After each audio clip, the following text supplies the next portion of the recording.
If you've ever walked away from a normal conversation and felt like you got hit by a truck, this is for you. You weren't in a fight. Nobody yelled. Nothing bad happened. And yet your body feels wrecked. Heavy shoulders, tight jaw, buzzing head. That weird, hollow feeling in your chest like your batteries got pulled out. You get home and you don't even want to talk. You want silence. You want to lie down. And then your mind starts replaying everything. What they said, what you said, what you should have said, what you picked up, what you're still carrying.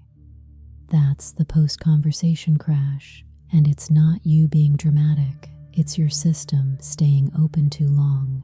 And if you've noticed this got stronger after awakening, that's not in your head either. Awakening cranks up signal. You stop numbing. You stop forcing yourself through things your body hates. Your inner senses get cleaner. So what used to be fine now feels like static in your bones. Crowded rooms, rushed energy, polite small talk that's full of tension underneath. Your system reads it like a loudspeaker. Here's what most people don't understand.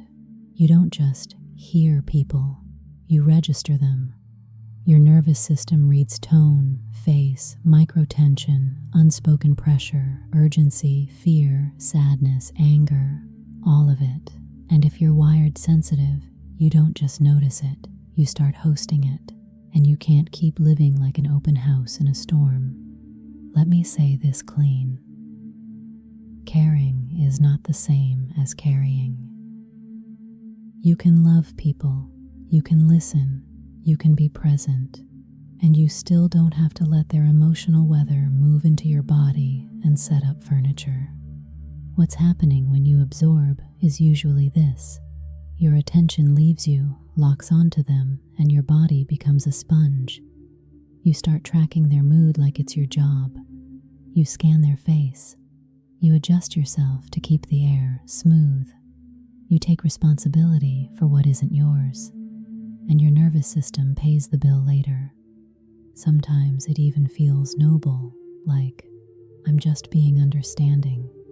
But the truth is, it's a habit of self-abandonment dressed up as kindness. And in the world we're in right now, where people are overloaded, stressed, and leaking everywhere, default openness will drain you. So we're going to fix this with something grounded, not a fantasy, not a performance, a real practice you can actually do before, during, and after contact. Because the goal isn't to become cold, the goal is to stay sovereign. Think of your emotional field like a doorway. Most sensitive people leave the door half open all day without realizing it. They let moods and tension walk in. Then they wonder why they feel haunted at night. You don't need stronger willpower. You need a doorway protocol. Here's the reframe that changes everything. Your sensitivity isn't a curse. It's a high-resolution instrument. But an instrument needs a case. It needs a lid. It needs a way to close. And here's another truth that'll save you. Emotions are contagious, but they're not authority. Just because you feel something doesn't mean you have to follow it, fix it, or carry it. You can feel someone's fear without letting it become your fear. You can feel someone's anger without letting it enter your body as tension. You can witness without wearing. So I'm going to give you 3 practices, plus one tiny discernment check that keeps you from getting hooked. They stack together. Use one or use all 4. The more consistent you are, the less you crash. Practice 1. The 30-second pre-entry choice. Do this before you interact with people, before the call, before the gathering, before you walk into someone's house, before you open the message thread. Stop for one breath. Feel your feet, even if it's subtle. Feel the weight of your body being held by the ground. Let your shoulders drop half an inch. Unclench your jaw like you're letting go of a bite you didn't realize you were holding. Now say this internally, like a command. I choose what enters me, not as a wish, as a decision. Then pick 2 things, only 2, that you allow in. For example, I allow in warmth, I allow in truth, or I allow in kindness, I allow in clarity. Now pick 2 things that do not enter you. I do not take in panic. I do not take in resentment. I do not take in urgency. I do not take in blame. Whatever you tend to catch, this is not pretend. Your nervous system responds to selection. When you choose, your attention stops leaking. And one more line to seal it. I can witness without wearing. That's it. 30 seconds. You're setting the terms before contact instead of trying to recover after you've been flooded. Practice 2. The mid-conversation micro-boundary. This is for the moment you feel yourself slipping. You know the moment. Your chest tightens. Your head starts buzzing. You start nodding too fast. You start taking responsibility for their mood. You feel that invisible pull, like you're being recruited to fix them. When you notice that, don't fight it. Don't analyze it. Don't judge yourself. Just return to your body. Do this silently while they're talking. Exhale longer than you inhale. 1 slow exhale. That's the lever. While you exhale, loosen one place, jaw or shoulders. Pick one. You don't need to do a whole routine. One release point is enough to change the channel. Then shift your attention to one physical anchor. Your feet in your shoes. Your back against the chair. The weight of your body on the seat. Something simple. And say internally, back to me. That micro-boundary keeps your attention from becoming a suction cup. It keeps you present without letting their nervous system drive yours. Now here's the part that makes this work even more. Stop over-explaining in the moment you feel pulled. Sensitive people often try to talk their way out of discomfort. You start giving reasons, softening, managing, rescuing. That's the leak. Instead, practice saying less and holding more. A calm face, a slow exhale, a simple response. I hear you. That makes sense. I need to think about that. I can't do that. Not today. Let me get back to you. Those are not rude. Those are seals. They keep your energy inside your own body. Practice 3. The 10-second exit reset plus 90-second home reset. Most sensitive people don't crash during the interaction. They crash after, because you leave with residue. Residue is that emotional cling that follows you. You walk out of the room, but part of you is still in it. You get in your car and your body is still holding someone else's tension. You get home and you still feel their energy like smoke in your clothes. So you need an exit protocol. The 10-second exit reset happens the moment you leave. Doorway, sidewalk, bathroom break, car, hallway, anywhere. One long exhale. As you exhale, imagine the emotional cling sliding off you, like dust falling off a coat. If you can, do a subtle shakeout. Not dramatic. Just loosen your arms and shoulders for one breath, like you're flicking water off your skin. Even tiny movement works. Then say internally, not mine, not held. That's the exit. 10 seconds. This prevents you from dragging the room home.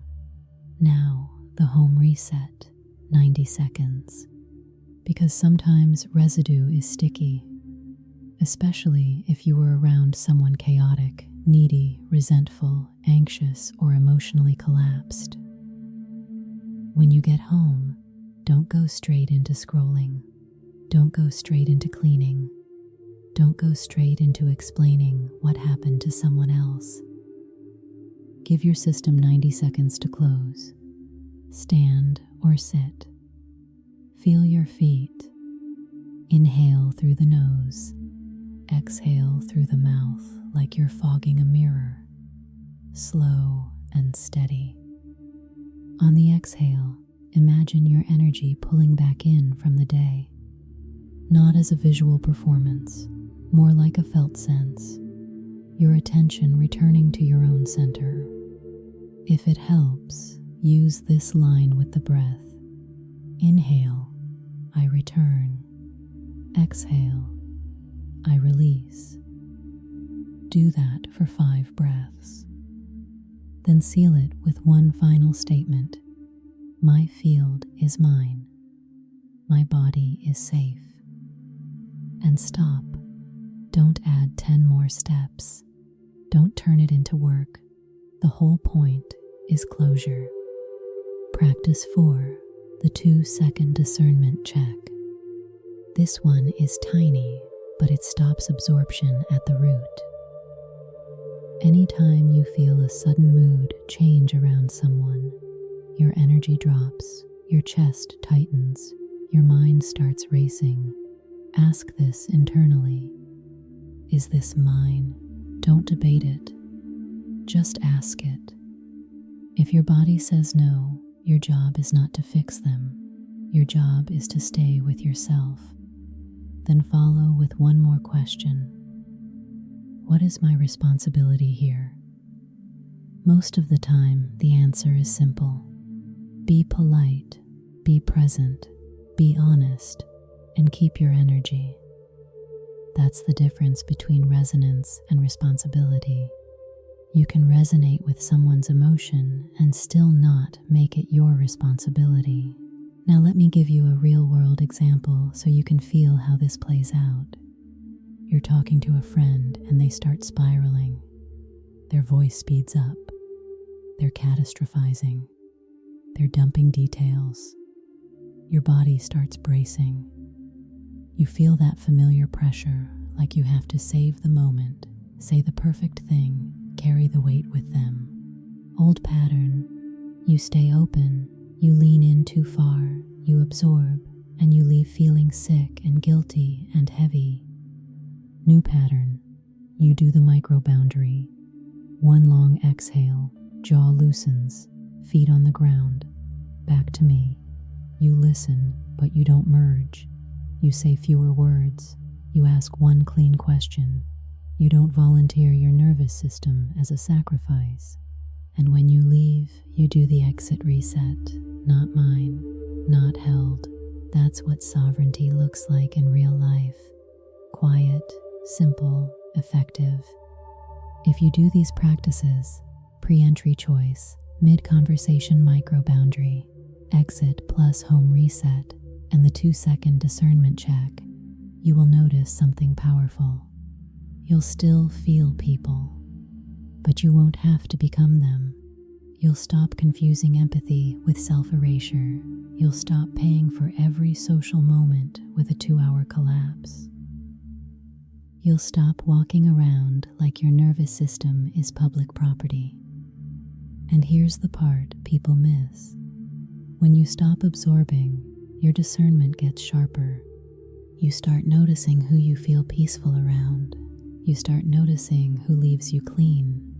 You start noticing who always leaves a film on your skin, even if they seem nice. That's not paranoia. That's data. Now, one hard truth, said with respect. Some people will not like the new you, because the old you was easy to pour into. When you close your field, you'll feel the difference immediately, and so will they. Let them. You didn't awaken to become a better sponge. you awaken to become a clearer signal. So here's what I want you to do for the next 7 days. Pick one of these practices and commit to it. Just one. Don't overload yourself with a whole system. If you tend to crash after, do the exit reset. If you tend to merge during, do the micro boundary. If you tend to walk in already open, do the pre-entry choice. And notice what changes. Notice how your body feels in the car ride home. Notice if your jaw stays softer. Notice if you stop replaying conversations at night. Notice if you sleep deeper because you're not processing everyone else's emotions in your dreams. You're allowed to be sensitive and protected at the same time. You're allowed to be open-hearted and sealed. You're allowed to care without carrying. If you want, leave a comment with the exact moment you crash, right after the conversation, in the car ride home, later that night, or the next morning. I read those, and it helps me shape what I teach next.